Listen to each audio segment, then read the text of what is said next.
Hey, what's going on, everybody? Welcome to another episode of the Mind Your Marketing podcast. I'm your host, Jordan Shelton. Today, joining me is Liseanne Gillham. She is the VP of Marketing at Broadsign. Liseanne, how you doing? I'm doing great. Thank you very much. And I'm really happy to be here. Thank you. I'm excited to have you on. You know, you said off air you're used to being on the other side of the mic and doing the coaching and kind of that role that all of us marketers take, and we're very rarely, you know, out front. So I appreciate you being here and being out front and helping our listeners, you know, who can learn from your experience. Well, I'm super excited. This is my first podcast, so I'm really excited to dive into it. Amazing. Well, we're gonna get into it for sure, but before we do, let's set the table here. Talk to me about your background. How did you find your way into marketing? Yeah, the floor is yours. Well, I actually started in B2B marketing right out of school. I graduated, moved into mobile communications, working for a national network in Canada called Rogers. And actually, it'll age me, but my first job was the eastern half of Canada, rolling out mobile service cell tower by cell tower. So it goes way back, and I've always stayed in B2B, working for a number of companies. And then I eventually ended up in Montreal, working in the visual effects industry and computer graphics. And that company was eventually bought by Autodesk. And I stayed at Autodesk for about 14 years. And from there, I was just craving the startup experience. And I eventually left. And for the last 4 or 5 years, I've been working in and with different startups in Montreal. I love it. Now, talk to me about that transition. Right, one of the things we've seen when people have worked in bigger corporations and then they get into startups, and although it's still business, it's very different. Things move fast. There's not as much bureaucracy. There's also a lot of crossover between roles. Yeah. Um, how has that adjustment been for you? What are some of the things that maybe you've taken from your big corporate experience and applied? And what are some things where you've been like, okay, that's not going to work? Well, at Autodesk, I mean, it's a big company. There's thousands of employees there. And I was working in a division, so we're working on big projects, lots of process. Um, Everything is very methodically thought out. And I have to say, I worked with some of the smartest, brightest people I've ever worked with in that company. And it was a great spot to be for a number of years. But, what I was missing at the time was like getting my hands dirty on the raw marketing. Digital marketing was really starting to emerge as like an area that I wasn't working on. Social media, all of these demand generation kind of tools, and in order to go back, I had to get my hands dirty again, and I really wanted to do that with a startup. It was a big transition for me, going from product marketing where we could plan a release for over a year to a very, very agile, fast moving startup, and also going from industry marketing and sales enablement at a big company to to demand generation. It was a whole other world at the same time. So there was the speed, the new types of marketing that I had to ramp up. It was very intense, and I haven't looked back since, but the transition was very, very intense. Yeah, it's something, right? When you see those feedback loops in the startup world and like you're hearing from your audience quickly and make adjustments, and it's kind of like a blessing and a curse, right? Because you can move fast. You're not as the brand isn't so entrenched, and the company's not so entrenched with a 100 year kind of like 100 years of brand equity that have been set up. It's like, okay, we can kind of define who we want to be, and we're hearing from our customers, and it's uh, exciting because you can do that, but it's also terrifying because you're like, what if we misstep in our positioning? What if we take feedback a little too feedback and implement that we shouldn't be, you know, from our smaller consumer size. So I think that is interesting. Now, in terms of like working with Broadsign and working in the startups and building out a team, or the way that you've seen the teams, do you think that like corporations and startups attract different types of people into their kind of, into the organizations, or do you think that marketer can kind of be like that marketer can go across, you know, companies and industries pretty well? Well, I definitely think you can go across. I mean, I did it and I did it late in my career as well. And but you have to be tenacious about it. I had to get up every morning and say I left a really good job for this chaos, right? And but for me also, I grew up in a family of entrepreneurs, right? So I love working with entrepreneurs. I like a little bit of chaos. I'm not so process oriented, so it was a natural kind of love of moving into it. But you really have to stick with it. And you have to be ready to go for long hours. You have to be ready to, be able to change on the fly. And you have to also not be so stuck in one thing that you want to do. Like you said earlier, you have to move across all the marketing platforms and all the different fields of marketing. One day you might be doing social media, and the next day you're working on an SEO post. So there's all kinds of different things that you're doing in a startup, and it gets your hands dirty. It's very raw. It's really fun. So, and the Yeah, other lots thing going too, on. sorry, I love that, right? the other thing too, though, about a startup is you're working with a lot younger people as well. At both at my previous company and even here at Broadsign, we hire a lot younger, and it's really really fun because people come, they're digitally native, they come with fresh ideas, they might have just a couple of years experience behind them, and you have a chance to really coach and work with like a whole group of people that just have great ideas, and you have to give them lots of runway and tons of empowerment.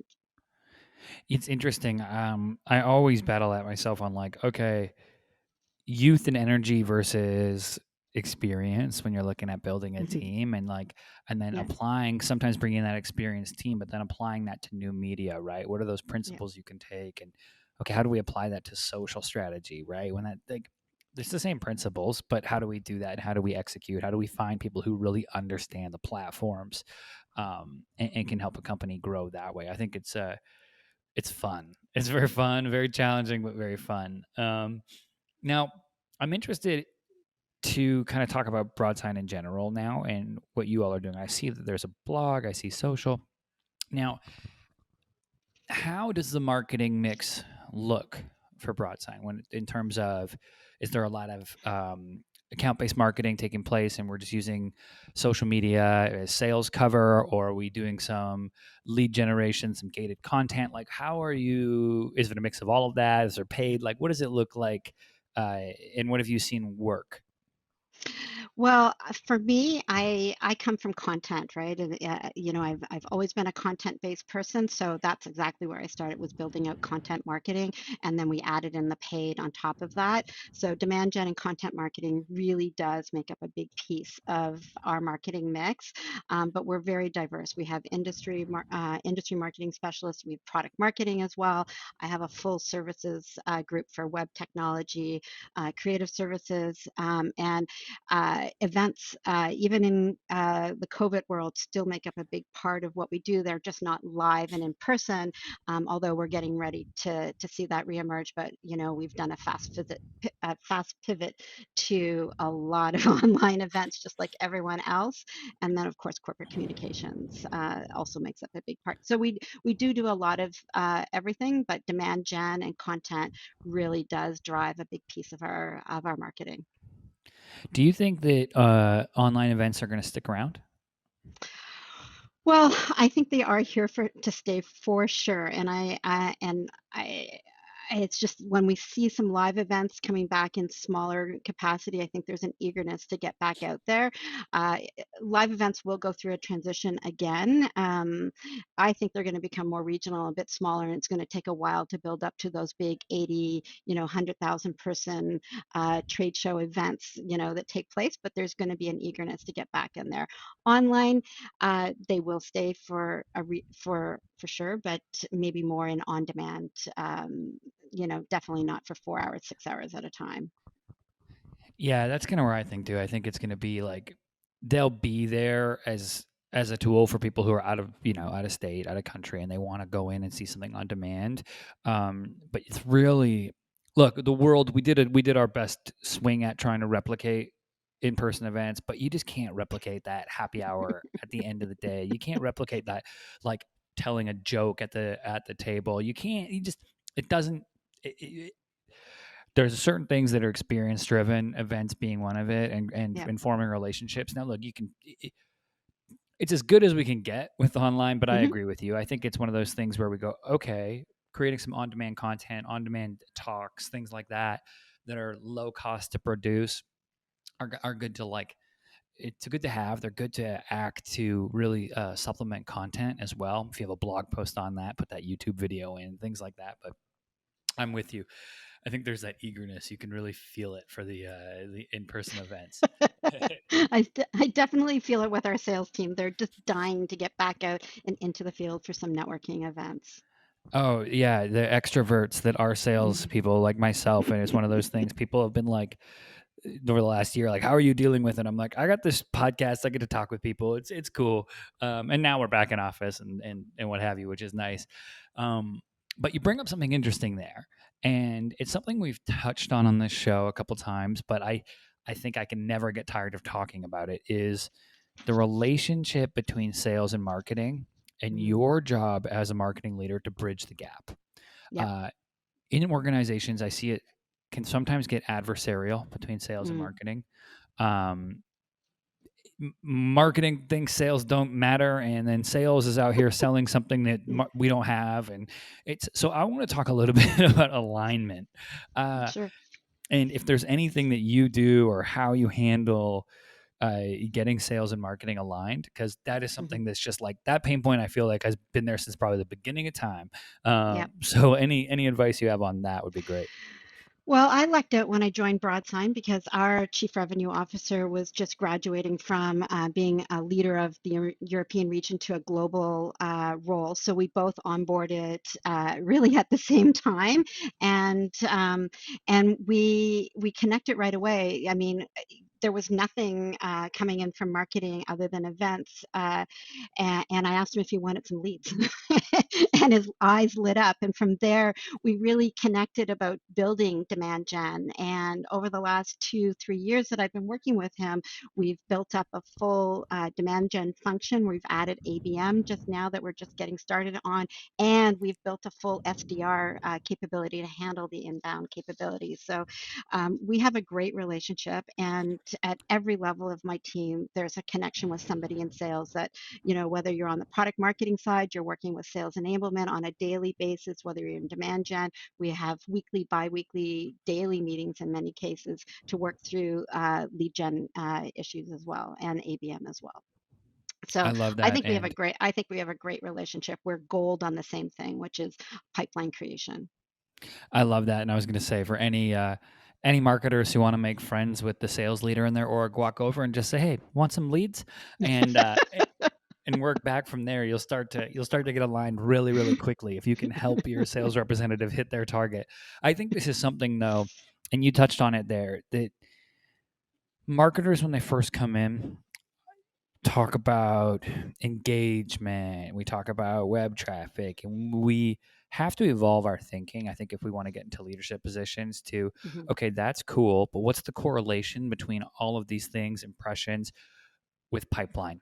Okay, Yep. what's the and what's that correlation between quality lead over to our sales team, and then Hmm. ultimately say close rate, right? And that will Yeah. fall a little bit on the well, a lot of it on the sales team when we get to close rate, but I think that thinking of like, hey, we're on the same team, especially early on in brand life, in a brand's life cycle, like we have to get leads. We have to get genuine sales prospects because we all want to be at this company a year from now. And in the world of startups, burn rate is very real. Growth metrics are very hard to touch or to get, and you have to go after them.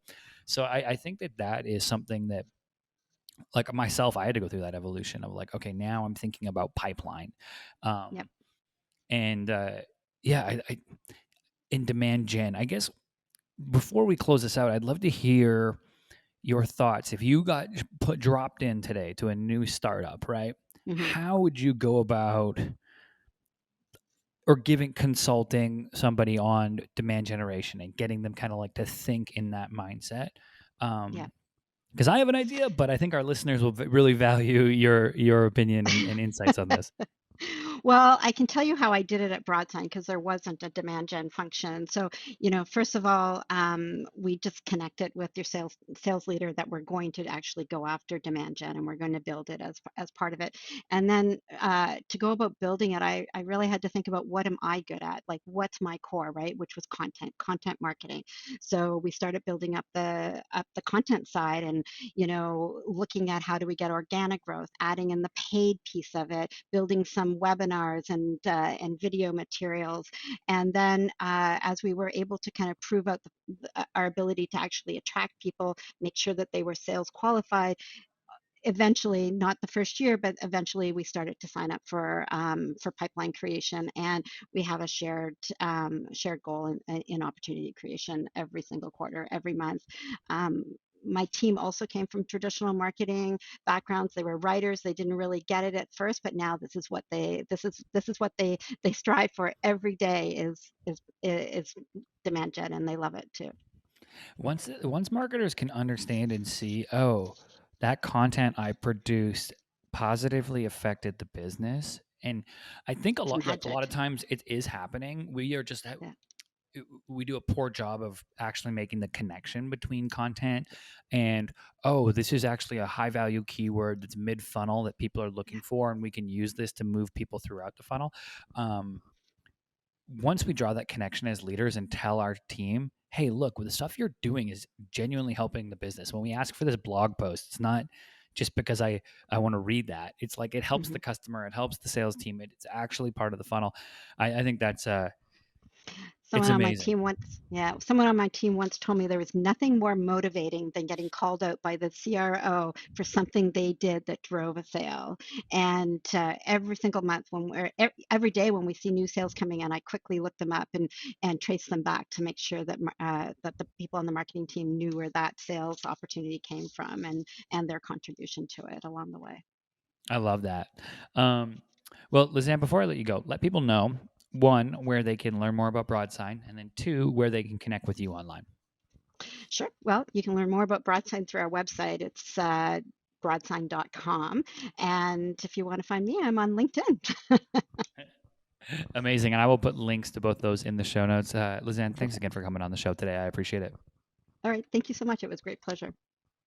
All right, everybody. That's it for this episode. As always, I'm your host, Jordan Shelton, and I'll catch you next time.